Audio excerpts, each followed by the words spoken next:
कम से कम 5 प्रतिष्ठान के सील करने की प्रक्रिया शुरू की है। मतलब वे बिल्कुल सील करने के योग्य हो चुके हैं, उनको सील करना पड़ेगा, क्योंकि उनके स्तर से कई रिमाइंडर स्मार्ट देने के बाद भी उनके स्तर से पालन नहीं किया गया है, तो सील करने की कार्रवाई की। इसमें एक एडवांस पटना सेंट्रल हॉस्पिटल है, दूसरा आरोग्य वर्धन हॉस्पिटल है, और पनास हॉस्पिटल श्याम शांति है, और Shyam trust and research hospital है। ये सब जो हॉस्पिटल हैं, ये जो मापदंड है वो मापदंड के हिसाब से पालन नहीं कर रहा है। यदि अनुपालन नहीं होगा तो निश्चित रूप से सील की कार्रवाई होगी, यथाविनिश्चित प्रक्रिया और प्रावधानों के तहत सील की कार्रवाई की जाएगी। उसमें किसी स्तर पर चूक नहीं होने जा रही है, क्योंकि हजारों बच्चे पढ़ते हैं उसमें। नमस्कार, न्यूज़ फॉर नेशन देख रहे हैं आप और मैं हूं अदिति आपके साथ। देखिए, मुजफ्फरपुर में हालिया अस्पताल अग्निकांड मामले के बाद प्रशासन जो है वो काफ़ी ज़्यादा सख्त हो गई है, काफ़ी ज़्यादा सख्त रुख प्रशासन अपना रही है।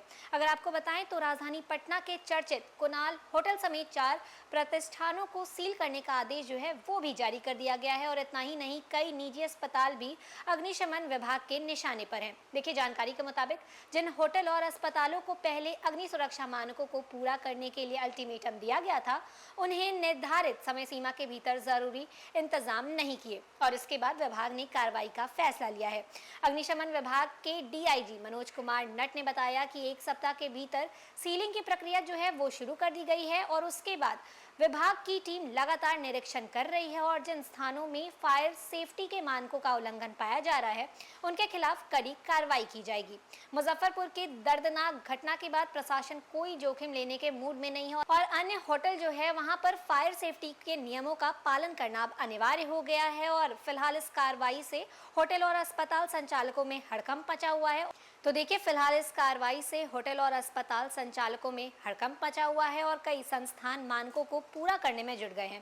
अब देखिए, इस पूरे मामले को लेकर क्या कहना है मनोज कुमार नट का, आपको उनके बयानों के साथ हम जानते हैं कि दिल्ली में एक बड़ी घटना हुई थी और करीब 20 लोग हताहत हो गए थे, और उसके जस्ट एक दिन बाद प्रसाद हॉस्पिटल मुजफ्फरपुर में घटनाएं हुई।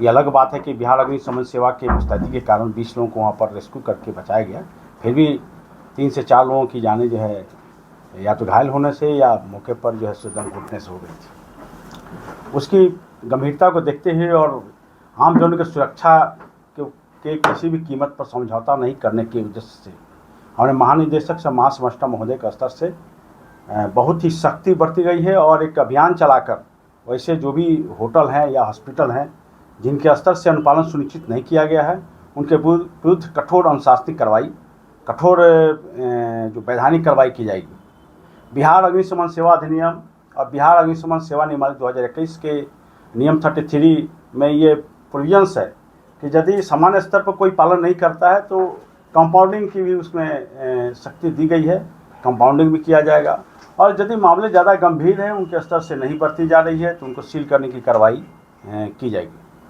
वर्तमान में हम लोगों ने जो 2 दिनों के अंदर करीब 60 से 70 हॉस्पिटल और होटल का ऑडिट किया गया है। ऑडिट तो पहले ही किया गया था, इनके अनुपालन के स्टेटस को देखा गया है कि ये वाकई में अनुपालन कर रहे हैं या नहीं कर रहे हैं। ऐसी स्थिति में जो इनमें फॉल्ट पाई गई है जिन लोगों को, उनको मैक्सिमम हम लोग 7 दिन का मोहर देकर उनको सील की कार्रवाई की जा रही है। उदाहरण के तौर पर कुणाल होटल है, जैसे उसके दौरान अनुपालन नहीं किया गया। फोर्ड होटल था लेकिन उन्होंने अनुपालन कर लिया है, और 4 जो हॉस्पिटल है जो काफ़ी क्रिटिकल हम लोगों ने पाया है इसमें, जिसमें एक एडवांस पटना सेंट्रल हॉस्पिटल है, दूसरा आरोग्य वर्धन हॉस्पिटल है, और पनास हॉस्पिटल श्याम शांति है, और Shyam trust and research hospital है। ये सब जो हॉस्पिटल हैं, ये जो मापदंड है वो मापदंड के हिसाब से पालन नहीं कर रहे हैं।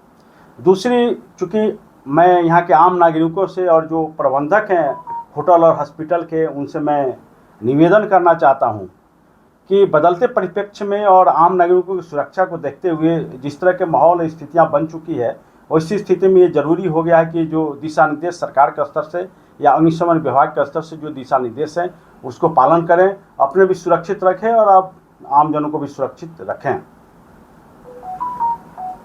सर, खान सर की कोचिंग सेंटर में भी हुई थी ऑडिट हुई थी, उस पे क्या नोटिस भी दिया गया था पर कोई कार्रवाई नहीं। खान ग्लोबल इंस्टीट्यूट जो है उस पर पहले भी जांच हो रहा है, तो तक नोटिस। देखिए, जांच करने के जो प्रक्रिया है उसमें इनिशियल स्टेज होता है कि उसको जांच की जाती है, फिर उसको नोटिस किया जाता है, फिर शोकॉज किया जाता है, इसके बहुत सारे फॉर्म हैं, ABCDEFG और H तक फॉर्म है, जिस फॉर्म के हिसाब से उन पर कार्रवाई की जाए। ऐसा नहीं कि कार्रवाई नहीं की जा रही है, क्योंकि हम लोग लोकतंत्र में रहते हैं और विधान और जो जिस तरह की व्यवस्था उस व्यवस्था के हिसाब से काम करनी होती है, तो हम लोग उसी के अनुरूप जो है जो नियमानुकूल है उस पर कार्रवाई करने का जो है सो निर्णय है। यदि नहीं पालन होगा तो कार्रवाई निश्चित है, उसमें कुछ सोचने की बात ही नहीं है।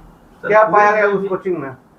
कोचिंग में जो ऑडिट किए हैं उसमें जो फायर से संबंधित जो त्रुटि पाई गई है यथा जो है सो फिक्स फायर फाइटिंग का जो कमियां हैं और जो ऑक्यूपेंसी है बच्चों का जो है उस पर कुछ कमियां पाई गई है। जो यदि वे उसका मीट कर देते हैं तब कोई बात नहीं है, यदि अनुपालन नहीं करते हैं तो वहाँ के जो संबंधित अग्निशमन वाले पदाधिकारी हैं और यहाँ के जो जिला अग्निशमन पदाधिकारी श्री रितेश पांडे जी हैं, वे लगातार इस पर काम कर रहे हैं। और हमारा मुख्य उद्देश्य है कि अनुपालन सुनिश्चित कराएं। मुझे ये नहीं, हम लोग का उद्देश्य ये नहीं है कि किसी प्रकार की कोई ट्रबल डाले। हम लोग का मुख्य उद्देश्य है कि अनुपालन किया जाए ताकि आम जनों की क्षति को रोका जा सके। अगर अनुपालन नहीं किया जाएगा तो क्या कोचिंग सील की जाएगी? यदि अनुपालन नहीं होगा तो निश्चित रूप से सील की कार्रवाई होगी। यथाविनिष्ट प्रक्रिया और प्रावधानों के तहत सील की कार्रवाई की जाएगी। उसमें किसी स्तर पर चूक नहीं होने जा रही है, क्योंकि हजारों बच्चे पढ़ते हैं उसमें। किसी भी स्तर पर चूक नहीं होने जा रही है, निश्चित रूप से कार्रवाई होगी। जो भी कानून का पालन नहीं करेंगे, नियमों का पालन नहीं करेंगे, उनके विरुद्ध सख्ती से कार्रवाई की जाएगी। सर, पूर्व में भी ऑडिट किया गया था, उसमें कई लोगों पे कार्रवाई हुई या फिर जो लोग उसमें आए उसमें किस तरह का काम उसका ऑडिट किया? पूर्व में जो ऑडिट किया गया था उसमें बहुत सारे डिफ़ॉल्ट थे, काफ़ी करीब 50-60 डिफ़ॉल्ट था होटल में भी और हॉस्पिटल में डिफ़ॉल्ट थे। उसमें से लगभग 99% लोगों ने अनुपालन के लिए इसी कार्रवाई के कारण कठोर कार्रवाई कानून उन लोगों ने लगाया। उसने ओवरहेड वाटर टैंक लगाया, अंडरग्राउंड वाटर टैंक लगाया, हॉजिल लगाया, हॉज पाइप लगाई, सब चीज़ें की उन्होंने। जैसे फोर्ट हॉस्पिटल उसने कराया, जैसे आप देखेंगे पाटलिपुत्रा में जो ये था होटल था उसने भी कराया, सगुना मोड़ के पास जो हॉस्पिटल था उसने भी कराई। तो उसकी प्रभाव पड़ी आपके मीडिया बंधुओं के जो इसने आप लोग सूचना प्रसारित की, जो आम जनों तक गया और उनके पास भी गया कि सरकार इस स्तर पर काफ़ी सख्त है, विभाग जो है इसमें किसी भी स्थिति में छूट नहीं देने वाली है। तो इसका बहुत बड़ा लाभ हुआ और 99% लोगों ने इसे कर लिया। 4-5 जो डिफ़ॉल्टर थे जिनका मैं अभी नाम भी ले रहा हूँ, उनको हम लोग सील के कार्रवाई बहुत ऊपर तक चली गई है। 2-3 दिनों के अंदर कार्रवाई हो जाएगी। सर, अभी कितने प्रतिष्ठानों को सील करने की प्रक्रिया शुरू की गई है? अभी कम से कम 5 प्रतिष्ठान के सील करने की प्रक्रिया शुरू की है। मतलब वे बिल्कुल सील करने के योग्य हो चुके हैं, उनको सील करना पड़ेगा, क्योंकि उनके स्तर से कई रिमाइंडर स्मार्ट देने के बाद भी उनके स्तर से पालन नहीं किया गया, तो सील करने की कार्रवाई की। ये सभी हॉस्पिटल अभी मैंने हॉस्पिटल बताया और होटल में बताया, जैसे कुणाल होटल है और कई होटल्स हैं जो नहीं पालन करें। डिस्ट्रिक्ट कमांडेंट्स जो पटना के जिला अग्निशमन पदाधिकारी उनको लिस्टिंग दी गई है, वो नोटिस भी दिए हुए हैं और उनके जो पूरे टीम है पूरा अभियान चलाकर रात दिन लोग काम कर रहे हैं। तो किसी आपके माध्यम से ये मैसेज मैं फ्लैश करना चाहता हूँ कि जिन लोगों के द्वारा नहीं अनुपालन किया गया उन पर कठोर कार्रवाई की जाएगी, और जिनका ऑडिट नहीं भी हुआ है यदि वो बहुत सीरियस है मैटर तो उनकी भी ऑडिट करके 7 दिनों का हम लोग मोहलत उनको देंगे। यदि गंभीर मामले है तो 7 दिनों का, यदि बहुत गंभीर नहीं तो 14 दिनों के अंदर अनुपालन करना होगा। यदि अनुपालन नहीं करते हैं तो उनको भी सील की कार्रवाई की जाएगी।